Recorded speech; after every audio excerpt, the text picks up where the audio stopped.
I had a friend that was staying in a villa, one of these race villas, and they said that we could use their kitchen one time. So I just like asked all the chefs I knew. I was like, right, everyone just bring a load of ingredients. So, like literally raid your walk-ins. So we just, there was probably about 12 of us, or a lot of sail yacht chefs, and I got like a big long table out. We shoved all the ingredients on there. I'd kind of organised with a few of the other chefs, what are their specialities? Could they teach us some things? They would just have like a massive cook-off, but led a little bit by the chefs that would do the specialities. We did a massive cook-off over 2 days. We did sushi and pasta, and we did like a dessert workshop, and it was like really lovely.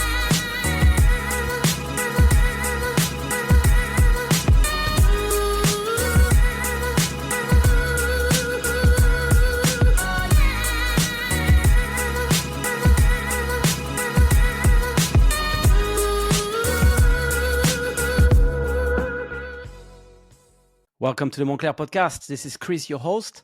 Today we have a special guest. Today we have Jemma Harrison. So Jemma is the founder at the Galley Gang. She's a yacht chef. She used to be a reporter in the UK. She's also launched a CBD tea brand called 420. And on this episode, we learn everything about Jemma, why she started cooking, what she's done over the past few years, how she deals with, stress, and being busy and running 2 businesses as well as working on yachts, all while renovating a house. So anyway, there's a lot to talk about. It was a fun episode. So let's get into it. This is Jemma Harrison. Welcome to the Montclair podcast. Today we have Jemma Harrison. Jemma, how are you? I'm good. Welcome. Hello. Thank you so much for taking the time to be here. We tried a couple of times to do the recording, but then there was always, things happening, life, basically. Yeah, it was like ping pong back and forth, wasn't it? Yeah. But now we're here, so let's make the most of it. Jemma, we've met a couple of years ago, like a bunch of couple of years. A couple of years ago. Yeah. But for the one that don't know you, can you just introduce yourself and tell us a little bit about, how you got into working on boats and, what you're doing nowadays? Well, I'm not doing much nowadays. I'm in that lovely kind of era of where you've just done a really, really busy, flat out summer season, finished in October. And I'm renovating my house here in Cornwall in the UK. So I'd say I'm not doing much. I'm busy, but it's not really chefing. But yeah, I started on boats. I worked in restaurants and kind of in cafes and bars and things like since I was 15, 16, like rosette restaurants or, front of house, maybe some like in the patisserie side. But I was never a chef, I wouldn't say, until I was like in my mid-20s. Because I almost thought it was, this sounds silly, but like an easy job, a too easy job to fall into. I thought I needed to go to like uni, and so I've got a degree, I've got a master's in journalism, and I went and I became a journalist for like 4 years after I finished my master's, and I on the side as my second job whilst I was studying things like that, I was always in kitchens, and I loved it, but I just didn't even look at it as a career at all. It was just something that blokes did, like big angry chefs, or if you got lucky, there might be 1 or 2 female chefs like in the patisserie department or something. But because I'm 44 in 2 weeks, when I was starting, it would have been, it was nearly 30 years ago. It just wasn't seen as a female. It was in a nice environment. Nice, getting better. There's a bit more respect, a bit more rest, a bit less shouting, less pushing. And so, but I still think now I probably wouldn't love restaurant chefing. I've dipped my toe back in every now and again, but private chefing's the way forward for me for sure, and especially super yachts. I was working as a journalist, and then I went and took a sabbatical and did a chalet season in the French Alps. Loved it. Got a job as a chef quite easily there, and then I just really loved private chefing and chalets. And then the natural thing was to go down and work on the boats in the summer. Why did you love it? Why do you love it?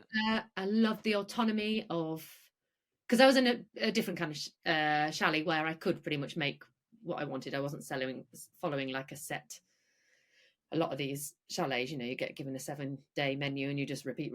But I had a lot of autonomy with it, kind of like you do on boats.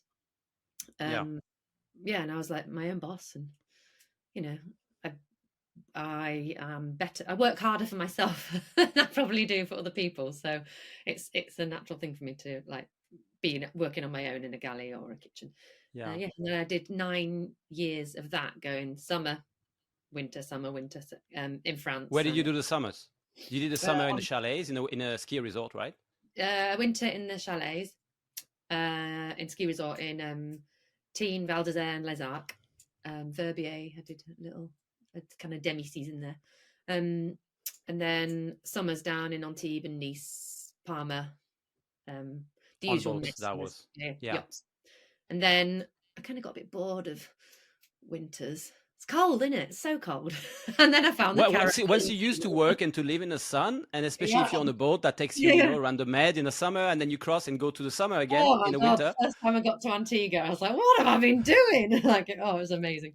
I was on a really good sailing yacht then, and it was such a lovely community, sail yacht community in Antigua is amazing. And I was like, yeah, this is for me. So then, since then, I've just been doing like, my last few gigs have been like longer term rotation ones. So yeah. Yeah. Rotation is always better. It's always easier to stay longer, right? Yeah. And I've kind of done like a few stages along the way. And the reason I started a chef school called Galley Gang, which is how you probably know me first, was it? No, I think we met at this course in Barcelona. Oh yeah, oh God, yeah. 10 good years ago, where we had some good chefs and some good, influencers and great, celebrity chefs. Yeah. Which was this class came out of nowhere. I don't know how they put it together. I don't know why they didn't do it again. Maybe they didn't make enough money to pay for the chefs. But it was cooking, was there? That was the problem. No, it was. Look, it was more to get close to these guys, which were like top chefs. Yeah. Get some of their recipes. Get a photo for Instagram. For the gram. Were we even on Instagram 10 years ago? Yes, yes. I have some. That's what I'm telling you there. Oh yeah, Jordi Roca. What a guy. Jordi Roca. We had Gagan. Yeah, Gagan. Great. We had some other really guys. Like, that was kind of like the launch pad for starting Galley Gang, actually, because I kind of thought, I can probably do this better. No offense. Is that where it comes from? Okay, so serious cooking. If you're watching, thank you. Yeah, well, they were good, but there was just no hands-on stuff. And it was a different setup. So the Galley Gang, you've launched that. So was it the same year? 10 years ago. So 2015, 2016. Yeah, year after that, 2016, wasn't it? I've done like 9 of them now, I think. So you go to this, you go to this this training that is no hands-on, and you say, "Well, I can do that better." And then what happened? Galley Gang. From that 2-week course that we did, or 3-week course that we did in Barcelona, was that I learned more. I learned a bit from the chefs, but I learned more from like the other 30 yacht chefs that were on the course. It was like a real eye opener, because we were all just like swapping recipes and like swapping ideas, and we were such a lovely community, weren't we? Just for that short blast of time, it was so. And you know what, Jemma? I'm still in touch with a lot of them, actually. Yeah, me too. Funny enough, which I don't, sometimes you don't keep in touch, but this actually worked in terms of community. It was good. Yeah, I love Barcelona, so I went out quite a bit. We really sampled the restaurants there as well, didn't we? But it's a best place to do that. There's so many restaurants, so many bars, so many places to just to go out and enjoy. Yeah, it was brilliant. And actually, one of the first chefs that I had, oh God, now I'm going to like completely forget his name. The Peruvian Nikkei chef. Yeah, Sebastian. Yeah, Sebastian and his Sebastian and Susie. I know them because they are on the list of the chef that I promote to go for special event for these wealthy families or on board super yachts. Yeah, because I really like the idea of he would come and make the food, she would come with the the sake pairing and do this tasting menu with sake where she. I think it's a great concept. And so you had Sebastian on the first year. Yeah, 2 times. Really good. He was really good, wasn't he? And such a lovely, lovely man as well. And yes, we had them. And the first one, Galley Gang, I did, it was just, there was it was a really slow season in Antigua. And there was a load of yachts just kind of hanging out in Falmouth Marina. And I had a friend that was staying in a villa, one of these race villas, and they said that we could use their kitchen one time. So I just like asked all the chefs I knew. I was like, right, everyone just bring a load of ingredients. So like literally raid your walk-ins. So we just, there was probably about 12 of us, or a lot of sail yacht chefs, and I got like a big long table out. We shoved all the ingredients on there. I'd kind of organized with a few of the other chefs, what are their specialities? Could they teach us some things? Then we just had like a massive cook-off, but led a little bit by the chefs that would do the specialities. A chef called Troy. I think he's on Octopus. Do you know Troy? A guy called Liam, who's on Adela. A load of us still friends of them. Cherie, that was on P2. And we did a massive cook-off over 2 days. We did sushi and pasta, and we did like a dessert workshop, and it was a great concept, Jemma, actually, because I know this is not what the Galley Gang is today, because you have more of a structure with guest chefs that come. But I feel like this idea was really good. If you can bring a bunch of chefs and you can make it, because chefs are hard to keep in one place. If you can, keep 10 of them or 12 of them and say, look, we do a few days and everyone's cooking one service and teach us what you do best. Yeah, it was great. I still use some of those recipes that I got there. But again, one of the biggest things to come out of that was that we are all literally in the same boat. We all have that. All chefs like really crave to work with other chefs to like pick their brains, and it's sometimes you are quite alone in a galley, very much so, and you're quite separate to the rest of the crew, aren't you? So it's quite nice to have a bit of a vent to other chefs. And also it's such a different job, because it's a very personal and emotional job to be a chef, I feel. And what you prepare, you have to touch people with what you do in your food. Connecting to other chefs is it was lovely to meet a bunch of chefs. I really enjoyed that. And then I just did another one in Antigua, then one in Antibes, then Palma, and Antibes, and then Palma. And then it got more and more difficult to find really good kitchens and premises, actually. And so when I moved and found this, in fact, I was actually going to stop doing Galley Gang after COVID, because I was like, it's so much effort. When I was doing them in Palma, I was like loading up my van, driving to Palma with all this kit that I had to buy myself, because there wasn't a really good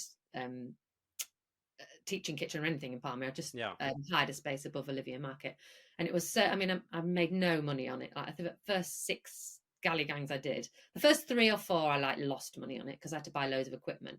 I remember once in I think it was like 2018, I'd done all my calculations, pressed enter at the end, and I'd made €1.84. And I was like, oh my god, I was delighted. Yes. But now I needed to streamline it, and now it's great. It runs in Cornwall. I hired this amazing Prue Academy kitchen, and it's really great. It's much easier. And I don't need any kit, and it's half an hour from my house. It makes sense. Yeah. So how often do you run the latest and the greatest version of the Galley Gang? Every year. Once? Yeah. Easter and October. Easter, okay. So before your season and after your season, because you're not tired enough after working on both back-to-back charters. You were like, what else can I do to just get even more tired? I kind of regret doing the last one a little bit, because I came straight off this like heavy charter season this summer, and I had like 2 weeks at home to turn it all around, and then bosh straight. Pulled it off, but I was knackered. So, when do you start working on the Galley Gang? Like, let's say you have one in April, like you said. Do you start now? I'm doing quite a bit now. I'm just kind of getting all the guest chefs in place. Just got a really good guest chef that I'm really stoked about, that said, I've been trying to get him for the last few years. How do you get them? Now, because he's ticked in. Lee Westcott, Chef Lee Westcott. Yeah, he's a Michelin-starred chef from London.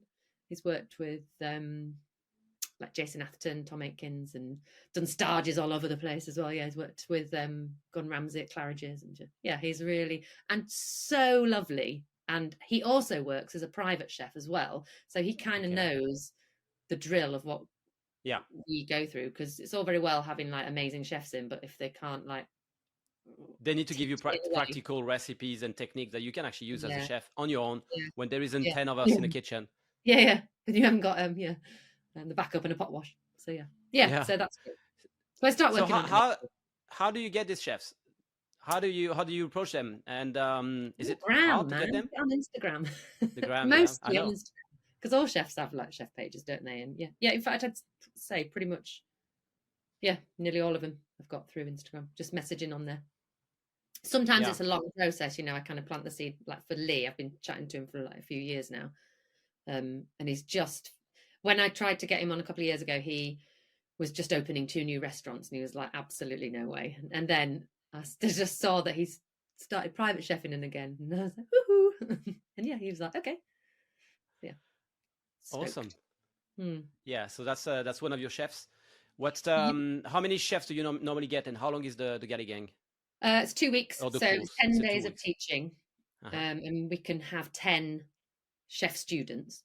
They all have to be chefs already. Do you know what I mean? It's not like training people how to get onto boats. It's because I want it to be a collaborative experience where everyone kind of chips in a little bit and try and keep that ethos of how it, like the gang.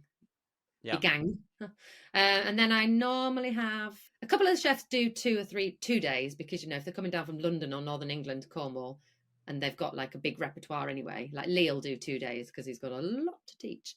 And the fish and seafood guy that we have is a local Cornish chef. He'll do a couple of days because that's a massive topic that really needs covering and is really important for us. So yeah, maybe get 6 different guest chefs in, variety of topics, always bread, pasta, sushi, some sort of Asian or Indian, whatever's required on boats, really, because that's what you need to know. That's the styles and the requests. And try and thread kind of plating and presentation throughout the whole course, always trying to improve that throughout the course till we get this like big tasting dinner at the end. So we do 2 weeks of training, and then we have, in order for me to be able to like spank loads of money on ingredients, we then put on a dinner on the last day for 20 guests, and they pay to be there, and it's a 10-course tasting menu, fish and seafood, and it means that we can spend loads of money on ingredients, and it's a we collaborative. can use what we're using.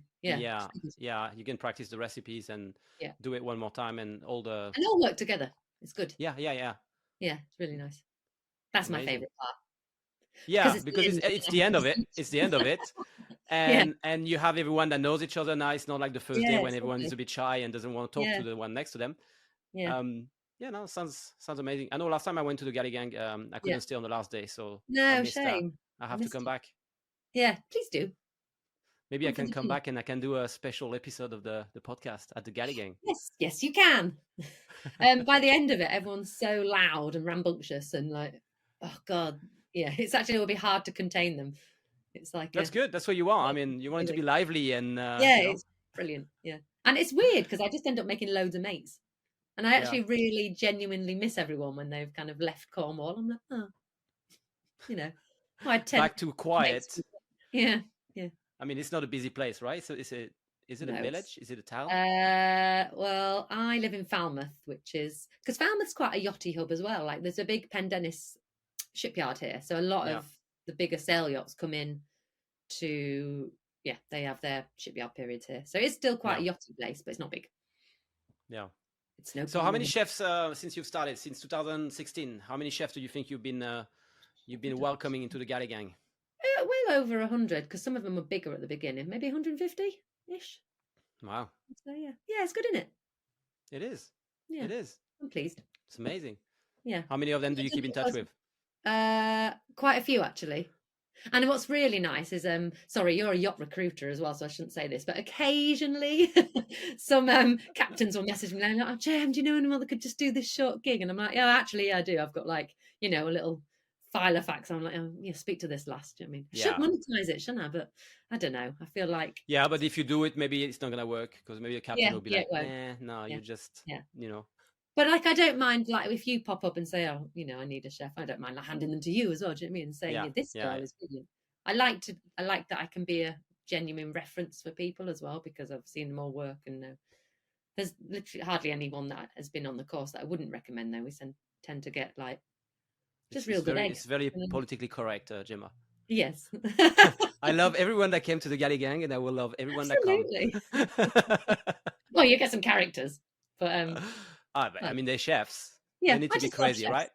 Chefs are people pleasers in general, aren't they? So yeah, they are. Yeah, so Jemma, from journalist to chef, why do you not like being a journalist? I did, but I liked being a journalist, but I didn't like being in a studio the whole time. I worked for broadcast, I worked for TV and radio, but I mostly did radio. And it was, I read the breakfast news, and it's getting up at 5 o'clock, getting in there, reading the news, starts at 5:30, 6, out by 2 o'clock. And it was just like an early morning office job, sitting down, churning it out. And I still write quite a bit. And I used to do a lot of like ghost blogging and things like that. And in those 9 years when I was going from summer to winter, in the in-between stage, I would sometimes go and freelance. I worked at BBC York and BBC Derby for like quite a bit over that period, just doing like a month or two here and there. So yeah, I still haven't paid my student loan off though. Really, really pleased I bothered to do that. So you're still writing now? A bit, not really. In between, running Galley Gangs and having busy season, and then renovating your house and going rolling for 2 hours. I think it's good to know how to write, isn't it? Even just like in your communication. Yeah. So. Yeah. Oh well, ChatGPT is here now, right? Yeah, I know. Bastard. It's doing me out of the job that I didn't have. But hey, look, to be honest, ChatGPT is good, but you still have to correct it at the end. So with your skills, you probably correct it better than me. So at the end, you'll be a better writer. Better final product. And also, ChatGPT uses the word elevate all the time. So you can always tell when someone's like ripped it straight off ChatGPT. It's got that. Yeah. And it just speaks like a dictionary. It doesn't speak like you would in a normal sentence. Most of the words are very well spoken or very proper, but it's not how you would communicate nowadays. No. It's not how a Northern English bird would chat. So you have to change it up. Yeah. Jem, you've also started another business on the side because you are not busy enough. Tell me about your tea brand and how did you come up with this? Well, here we go. Do a bit of where's the brand? Where's the logo? You can be the sponsor of this show. Is that going back to front on there, or how's it look? No, it's good. Nice, good. Okay, good. Yeah, 420. It's do you know what I started? And chefs will relate to this. It was when I was working rotation on this Russian boat. It was during COVID, actually.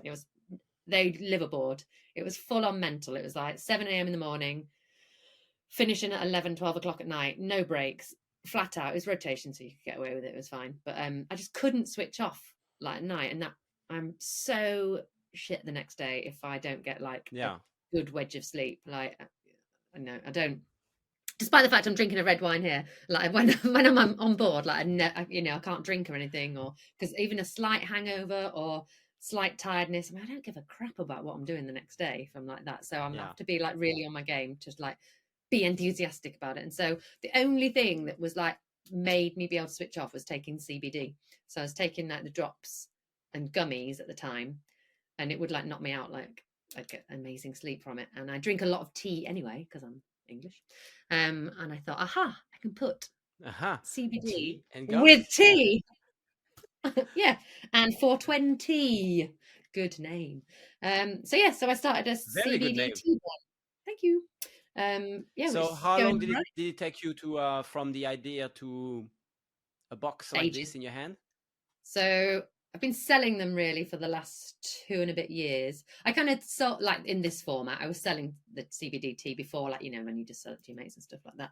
But I had to get, I don't know if you know much about the CBD business, CBD industry in the UK, but I'm sure it's highly regulated.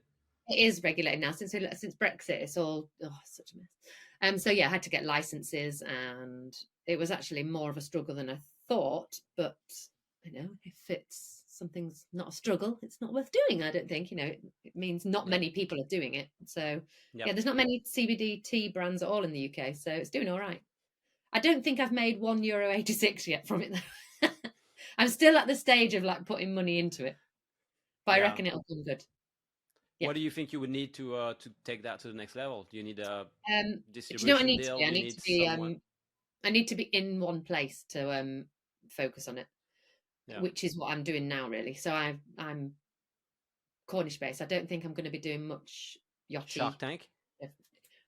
Whatting? Shark Tank? Shotting? What's that? Dragon's Den. Sorry, in the UK it's called A Dragon's Den, Shark right? Tank, yeah. Yeah, I did apply to go on Dragon's Den actually. I got through the first 2 interview stages with the researchers, and then yeah, they just dropped me like a dead weight. Maybe in a few Do it again. years. Do it again. Do Yeah, it yeah, again. I will do. I will apply. I need to be here to focus on it. Like I kind of had to push it to the back burner last summer when I was on this ridiculously busy yacht for the summer. Yeah. But I needed to do that as well because I wanted to like save some cash to renovate my house and whatnot. So it's just the stage of life I'm in now. Now I've I've got savings, I've got my house is renovated, I'm kind of settled a little bit and able to focus on working on what I've built so far rather than having to dash off and earn the cash to pay for a new roof or whatever. So it's quite a nice position to be in now. No, but it's amazing. I mean, look, you've got the Galley Gang that is running. Maybe you're not profitable yet, but at least you're building experiences and contact, and it's worth doing though. Still, like now, it's good. Yeah, for sure. Okay, so that's amazing. It took it's like every business, I suppose. It takes some time before you become profitable. And what you do now is not what you did 9 years ago. Like I'm sure the format, the expenses, all the planning, you're probably miles away from what you started with. Yeah, and I'm such a better chef now because I kind of started it because I wanted to learn, and so now I've just given myself like a really amazing training. Do you know what I mean? You're creating your own school. It's amazing. Yeah, I've done stages at my own house, basically. Just got the chefs to come to me. Yeah, no, it's true. It's true. It's amazing. Yeah. Do you feel like one day you'll build a proper school? I'm not saying that it's not a proper school. No, I know what you mean, but like have my own premises and things like that. Yeah. No, I don't think I will. I almost feel like it works really well now. I don't have massive overheads. I can just rent this space, which is handily free at the right time that I need it because there's no kids there anymore because the school's off. It's amazing. It's like Bake Off in there. Everyone's got their own little. You've been in. I know. I remember. Little areas. Look, it's almost like running a business in an Airbnb. Yeah, that's what I'm doing. You only pay when you need it, and the rest of the time you don't pay for it. And also, it works with yacht chefs because they can only be taught at that time. Do you know what I mean? Inter-season. Yeah. If I was running a full school, I would have to like appeal to a completely different clientele. Which I don't know. So, nah. I might do some teaching at someone else's school. Do you know what I mean? Now that because I'm teaching for the first time at this Galley Gang. Woo! Yeah. Stepping behind the counter. So what are you going to teach? I am going to do one of the setup days because it became apparent last workshop. I was getting asked a lot of questions and I've never really thought of myself as like that good a chef. I'm really good at organizing. Like I'm really good at like putting the pieces of the puzzle together but then I realized that's the most part of being a chef, I want to say, Gemma. Because if you organize, if you put the right thing at the right place and you are able to assemble the same way. Yeah. It's mad, isn't it? And then I realized that I knew all the answers to all these questions and I was like, huh. And then it was one of the girls that was like, Gemma, why don't you teach? And I was like, I don't think I'd be any good. And they were like, are you kidding? And I was like, oh, okay. So now I'm going to do like, which I think is really valuable, like a yacht chef prep day. So on the first or second day, we might do bread on the first day because that's a nice, easy kind of build up to it. And I can kind of get everything prepped for me. Maybe on the second day, I'll do like a kind of go through everything that I would set up pre-season or pre-charter, like tuile mix, herb oils, different crumbs, I don't know, different garnish, the stocks, the sauce bases, pestos, things like that you should have in your pantry, freezer or fridge that, beginning of a season or beginning of a charter. That'll just really help you, like quick pickles or, ketchups and things like that, so that you can just literally whack out a dinner, drop anchor, and within half an hour you've got like a really lovely meal. Because this is so important, having all this stuff in place, like I said, in a in a Ziploc or in a backpack bag in the freezer. Okay, I know a lot of people think freezing produce is not good and it damages the flavor and all, but these people have never worked on a yacht, because when you're in the middle of the Atlantic or in the middle of like nowhere and you have to pull something out of your back pocket, you've got some part-baked gluten-free, dairy-free muffins, and then all of a sudden you've got a guest that comes on that's like UV free, and you're like. And at the end of the day, if it's homemade and you have an amazing recipe and you've just done the preps, it's not finally cooked, or like you say, if you're pesto, if you make it like basil oil or something, just have that in the freezer and you can open it and within like 2 minutes it's defrosted and you can just use it. It's changes your life, changes your dish. That's the only way. That's the only way you can succeed, Jemma, I think, as a yacht chef, because you can't do everything yourself. No, let me scratch that. You have to do everything yourself, and you can't do everything at the same time. So you have to have a lot of preps prior to your day or your week. You've got to reuse stuff, haven't you? You know what I mean? It's almost like knowing what you can reuse, like what sort of thing. You might say have a pesto. You know that in 3 days' time you're going to make that into a dressing, or you're going to put that with some crew food. And 100%. Like knowing what you're, I don't. Do you know what I really hate is when you go on a yacht and then the captain goes, "Oh, we don't eat leftovers," and I'm like, "Oh, you don't know." Like everything that a chef will make for you is basically a leftover of guest food. You know that pesto. That's great. Then you can ask the captain. You say, "Great, so we have no budget on crew food." Yeah, exactly. Yeah, because that's the base of cooking. You should be able to reuse and recycle everything you have. Yeah, we're not as long as it's safe and My the crew on my boat from this summer, they were like, "Jimmy, is that bloody ragu again?" I was like, "Yep." I made no, it's not ragu. It's a pie now. Yeah. Oh no, that's a soup now. Like then back into a that's sauce. A goulash. Yeah, but look, it works. I used to make massive batches, ziplock it off, and I'd have like slow cooked meat in the freezer. Do you know what I mean? Or whatever. Look, Jemma, I love making cakes, and I made a lot of cake in my career when I was a chef. Yeah. But there's still a time when you don't have time, and if the guests want a cake or something, and you go to a bakery, they have a cake. Well, you just buy the cake from the bakery and then you just put nice decoration on it with chocolate and stuff, and it looks like you've done it yourself because you've done the decoration. Yeah. It's like who's making their own croissants these days? No one, surely. If you're in France, you're French. No, it's not because I'm French, funny enough, but I was working for a Spanish family and Mr. He wanted croissant. First, I was getting away with the first few years with, the par baked or the frozen one. Yeah. That was great. But then, when they was like, "Hey, can Chris make croissant?" I was like, "Of course he can." No. Yeah. So I tried, and they were terrible. And it's a long story, but at the end, I had to make them myself. And I don't advise anyone to make fresh croissant because once you start, there's no going back. And also, that's like an hour of your day that you're not getting back. Every day. Yeah.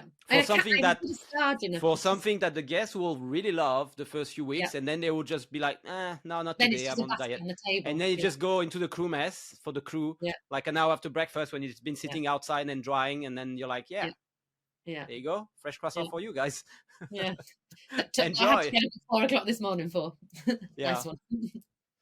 Yeah. No, but it is a lot of work. Yeah, it is. Yeah, so I did a stage in a patisserie in the French Alps. And thinking, I'll learn how to make croissants and that. And they didn't even make them themselves. And I was like, what? They made them in the main bakery. Honestly, it's so many variables, so many things that can go wrong. And also, it takes like the staff has to know how to make it. And if the baker leave, tomorrow they might not find someone that can make the same croissant. So what do they do? Yeah, exactly. The alternative is to find something that is pre-made to the right level by a good stuff. Factory. I don't like the word factory, but by a good processing plant. I don't know how you want to call it. And then artisanal bakery called Metro. Yeah, an artisanal factory. You mean Macro? Macro. Yeah. Yeah. There you go. Yeah. No one was doing that. We did it at Galley Gang. What our lovely baker. Did you meet? Bloody hell! I've forgotten his name. Native Grain Cassio. The baker that we had in. Were you there for that? No, I don't think I did. A bakery here, and for one of the first ones that we did, I was like, I think everyone would be really interested in like croissants. And he was like, are you really sure? And so we did like half a day on croissants. After that, everyone was like, nah, I don't really need to know. I'm not going to do that again. I was like, okay, that was a waste of time then. No one even gave a shit about learning. So. But Jemma, I feel like there's a few things that you never do on yachts just because no one asked for it or you don't have time. Like, like making your own stock, which is amazing to do. And if you have time, go for it. It's always the best. I do it if I'm doing a big soup or a ramen or something. Yeah, then you would have it, of course. But I mean, like a proper like dark veal stock, like a demi-glace. So this stuff that takes like 3 or 4 days to make, and it's gonna boil for like 48 hours, and then you have to reduce and yeah. And you can't leave stuff on the stove. Do you know what I mean? Like you're on gimbals or you're on. It's not really practical to make that. And also, is it Bone Brothers? They make really good stuff. Yeah, but that's my point. Is like you're better off as a yacht chef, and that's an advice for everyone watching or listening.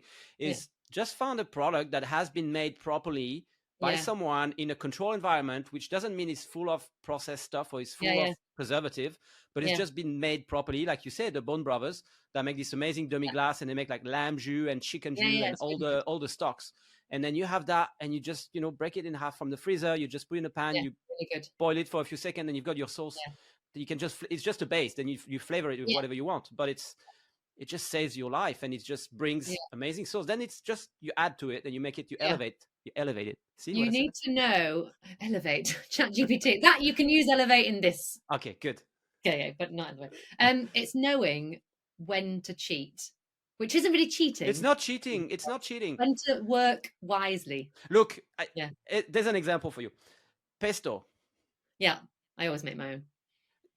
Me too, because it tastes horrible no matter where you get it, unless you're in Genova in Italy or something, and you go to the store and you come back and it's like nice pesto with bright color and stuff. True. But if not, if you just open a jar, like a glass jar, and it goes like it just pop when you open it, it's horrible. And this is like a million miles away from what it should be.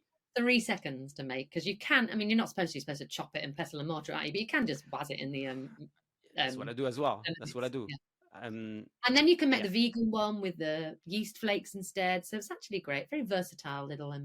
Yeah. You can make a lot of stuff, and good appliance or good equipment is good for this kind of stuff, because if you have a Thermomix, which about it, because I think at some point you were selling Thermomix as well, if I remember well, on the side. Yeah, well, I sold shitloads of them because did you? Yeah, loads. To yacht chefs, because if you are in the middle of the sea and you need to get because Thermomix used to do this really annoying thing where you had to have a demo in order to buy one, and I went to them. I was like, this is ridiculous. Like, can I just sell them without doing a demo or pretending to do an online demo? They were like, yeah, all right. So I was getting like yacht chefs messaging me like, I need a Thermomix like literally tomorrow. I was like, all right, post you one out, and that was fine until Brexit, because I was posting them from the UK. Actually, my mum was posting them because I was away working, and then. It was like family business. 15. Yeah, my mum's a bitch. She and it was just too much faff getting it across out of the UK with like tax and shipping and customs forms and that. So I had to knock that on the head. But that was all right. But I made enough money. That's good. Yeah. Pay for your house. Yeah. In Thermomix. Not quite. But my point was, it wasn't about your business, your Thermomix dealership business. It was more about this little NutriBullets. Yeah, they're good. Those? They're amazing. Like, they're fast. You can clean it very quickly. You can pop it in. You just leave it on. That's the lid on top. It's amazing for pesto and all these quick recipes. Yeah. An ice cream machine. Love them. A little Magimix one. I don't really get on with packagettes. I just think it's a very specific thing. To be honest, it's not an ice cream. No, it's not. It's a shaving. It's shaved ice. That's what it is.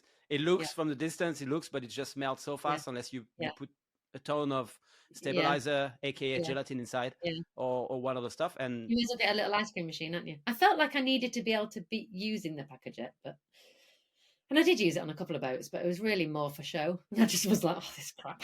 But anyway. But what I used on my last boat for the last years was I was using the Pacojet. I would Paco, because that's actually a term, Pacoing. I would Paco the sorbet, and that was mostly for the sorbet, just before the guests come, and have the sorbet in a little bowl ready, and then I would not use it again, because on a boat, you often wait so hot outside that if you scoop it out using the Pacojet, you just put on your bowl, you go outside, it goes like all liquid. So it doesn't work. But what I was doing is I was doing my sorbet, and I was like passing in a Paco, and then just using it like once to make the sorbet, and then that was it. Yeah. They're a big noisy piece of machinery, aren't they? But that it's fine if there's 2 or 3 of you, I think, going in a galley. But yeah, I don't know. Wouldn't be my first. It doesn't replace an ice cream machine. That's for sure. Because you can't have right. Somebody, if anyone's listening, how do you have like a chunky? No one is listening, Jemma. No one is listening. Hello. They will soon. By 2026, someone will answer this question. Yeah. How 420, sponsored by 420. How do you get chunks in Packagette ice cream? You can't, can you? It's about making smooth, and then you'd have to add it in and stir. Yeah, that's what you do. That's what you do. You make it, but it's so like runny and liquid after you comes out of the Packagette that you just put in a bowl, mix it, and put it back, and that's it. Such effort. Just get an ice cream machine. Do you know what I mean? Yeah. Yeah, but if you can have both. Nobody's got room for both. Or we're not just for yachties, are we, on this podcast? We're for no, not just for chefs. So enough with the chef talk. Okay, let's chef chat. Jemma, you mentioned imposter syndrome quite a few times on the form. Oh yeah, I sent you before the show. Do you have it? Not anymore, but I did quite badly because I think as a journalist. Nah, I was quite a good journalist. Straight away. No, but as a chef, I did because that was because I didn't know what other chefs were doing on their yachts. All I'd see were these on Instagram, like amazing photos of their beautiful dishes. And I'm thinking, which they never serve to anyone because actually they don't have time. And the light is terrible in a galley. And there's, And I just thought I must be doing an awful job. And I mean, I'm sure on some charters I did do an awful job, but I was younger and didn't know. But now I think, do you know Mikhail Swindells? Yep.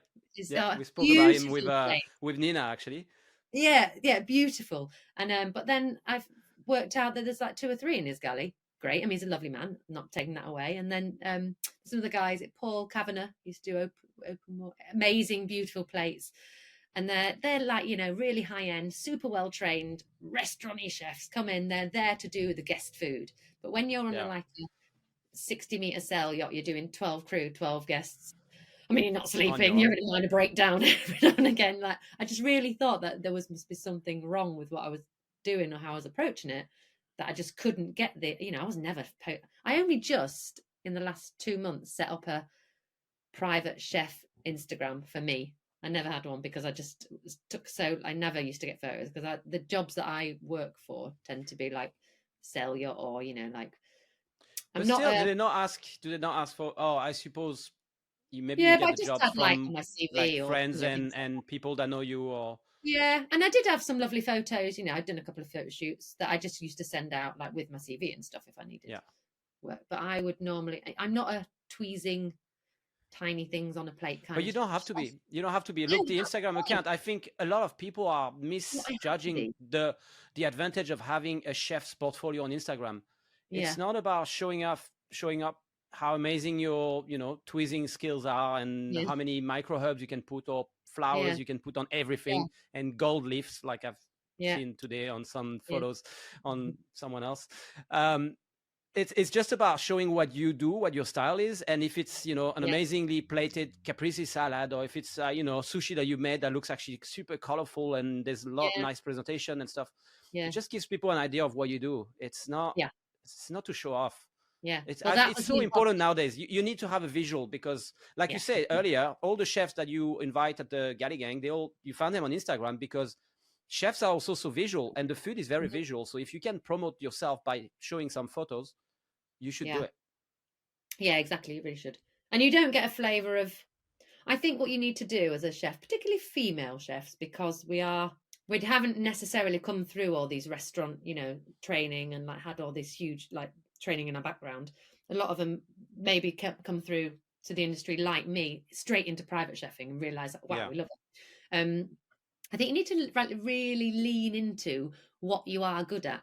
And I've realized what I'm really good at, and it's taken me like 15 years, is understanding what the guest wants, talking to them, like realizing what they say. And that makes you a much better chef than most of the rest of the industry, because if you can talk to the guests, you can understand without filter, without someone in the middle, translator or whatnot. You're gonna.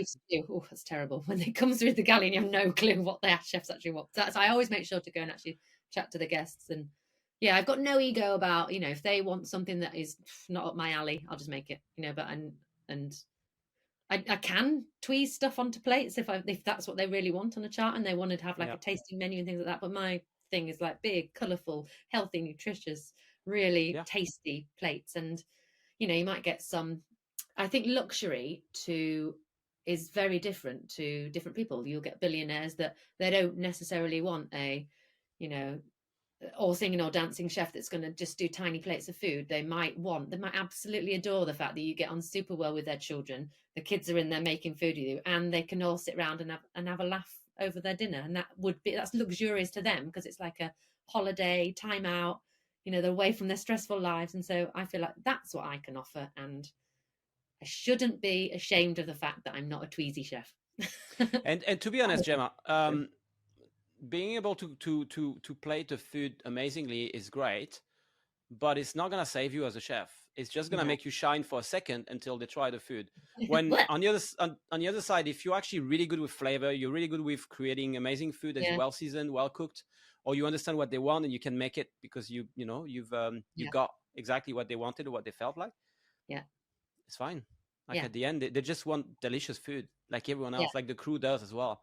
Yeah, that's what I'll be teaching the Galley Gang. I think on my day, I'll be like just trying to get across them to like, take what you're good at and really run with it. Okay, obviously learn other stuff along the way, but don't feel bad that if you're if you have recipes from your grandma or from your mom or stuff like those are the best recipes. Like you can elevate it,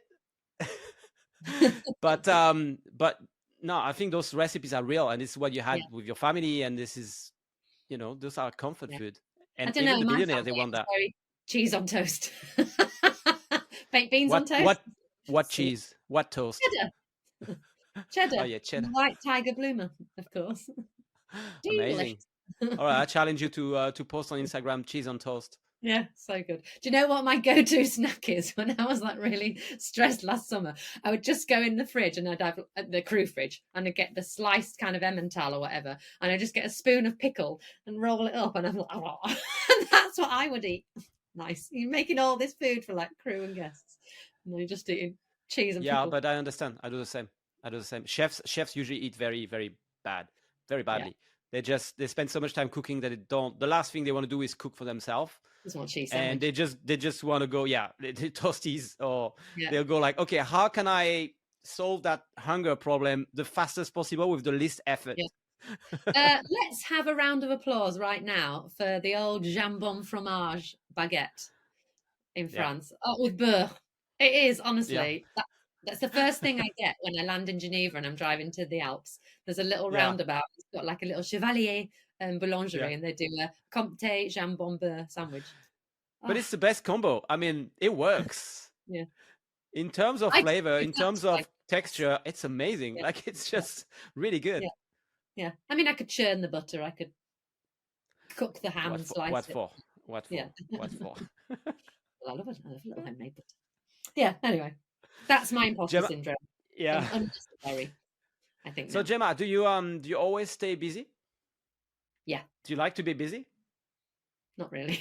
I just seem to fall. But I don't know what to do when I'm not busy. So, but this is the stage of life I'm in now. I'm trying to not be as busy. That's why I'm like settling into Cornwall a little bit. I'd like to do like the odd freelance gig here and there, because I love cooking. I love being on a boat. So hang on. You started your sentence by saying, this is what I'm trying now. I'm trying to not stay busy. And then you're like, and I'm going to do a bit of freelance here and there.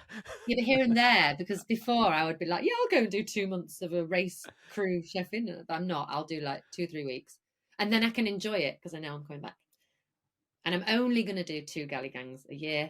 And then I will do my tea. That's all right, isn't it? Yeah. Let's get back to the tea. 420. How many flavors do you have? 4. I've got them all. Here's the more. So I've got English breakfast. Delicious. It's an Assam Ceylon blend. And then this one is my favourite too. This is, I don't know, can you see it very well? This is naughty. It's like turmeric, galangal, ginger, black pepper. Like a green tea in there as well. So this is not available for people outside the UK, right? I can ship it.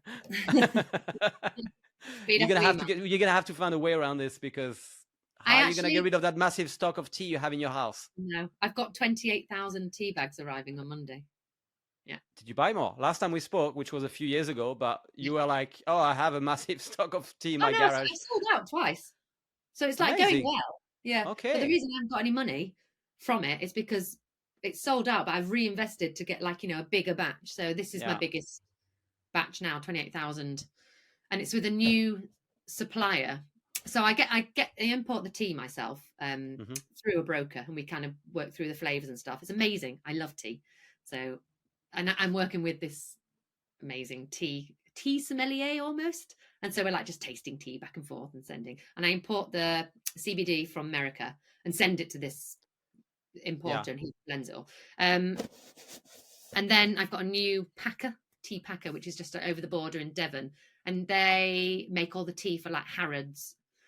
Although Harrods is having a bit of bad PR at the moment. I haven't heard, so let's just ignore it. Yeah, let's ignore that one. Yeah, so they make all the tea for like Harrods and Selfridges, and like really, they're like a premium tea packer, if there is such a thing. So I'm really like excited about the product now. Like it's been through a few iterations, and now like I'm working with a digital marketing agency as well. So hopefully you will hear more. Awesome. 420, because so. it's very small at the moment. I love the concept. I think also coming from a chef, you would have the best idea, the best palette to make amazing flavors, and good at stress. And this. So would you have to maybe have a warehouse in Europe to be able to ship? You can buy it actually. So oh my god, they're going to kill me for not even saying this earlier. Froggy Gourmet. Cut. My lovely friend Kate, who works at Froggy Gourmet, imported a load, and you can get it from that provisioners. So if you're in France or Italy, they'll ship some out to you. There you go. Anywhere Froggy Gourmet delivers, I guess. Yeah. So I've basically got a distributor in France. It's slow there though, because literally I've done no marketing. It's just been sales in the UK and stuff. But hopefully, this is my grand plan, and it's delicious. Yeah. Do you bring the tea onto each one of your Galley Gang? Yeah. You should. No, but you should. This is your platform as well. Yeah. And to be honest, you should ask every chef to do one dish with the tea. Yeah. Well, we thought about doing like a lovely mint tea, like mint tea ice cream and stuff, and maybe for the dinner. CBD mint ice cream. Yeah. Not in the package yet, because we hate it. Instead, it's in an ice cream machine. Yeah, this is our nighttime one. This sells out all the time. It's got like valerian and passion flower and stuff. This is the best one. Very sleepy. Anyway, enough about me. I'll put a link on the show. Yeah, do. That'd be amazing. Of all your we do free samples as well. If anybody in the UK wants a sample of it, I'll just ship some out to them. And if you're not in the UK, tough. We cannot ship it. You go to Froggy Gourmet. Exactly. You go to Froggy Gourmet. Gemma, which one of your business do you prefer? Or if there was only one that would, last and... They're really different. Galley Gang is like... That's why. It's not an easy question, but I'm sure there is... people. I think Galley Gang, because I'm a very sociable person, and it's chatting to people, and I really think it does make a difference to come on this course in terms of how they feel about themselves working on yachts. Do you mean like what I was saying about just chatting to different chefs and realizing that, actually, I can do this. Or that's one of the biggest things. And it's sociable. And 420 is very much a hard slog at the moment. I'm in the early stages of it, and it's a lot of just sitting down at a desk. Yeah. Does this take a lot of your time? Yeah, it does now, because I've just been working for a long time trying to get the new format and the new. I feel like I've turned a corner with it, and now the fun part starts with like marketing and stuff. So the plan with 420 is for me to be as hands off as possible. Have it in a warehouse, have like a third party logistics company. Never happens. Whoever thinks you can have a business, whoever thinks you can start a business and be like, it's a passive income. No, I don't think it's a passive income that takes 15 years to set up. Yeah, it does, doesn't it? 420, I'd like to be able to one day just be like sitting in Indonesia in like a hammock on a laptop, just processing orders, and then just getting my surfboard and running into the sea, and then I'll be like 60 years old by the time that happens. Might even be a good surfer. Sounds like a plan. It sounds like a retirement plan. Why not? Yeah. Why not? I don't believe in retirement, because I feel like you still need to do something. Yeah. Otherwise, you just, you're I'd love to be one of those people that you're the same though. You have like so many You've got so many fingers in pies. You must have like 100 fingers.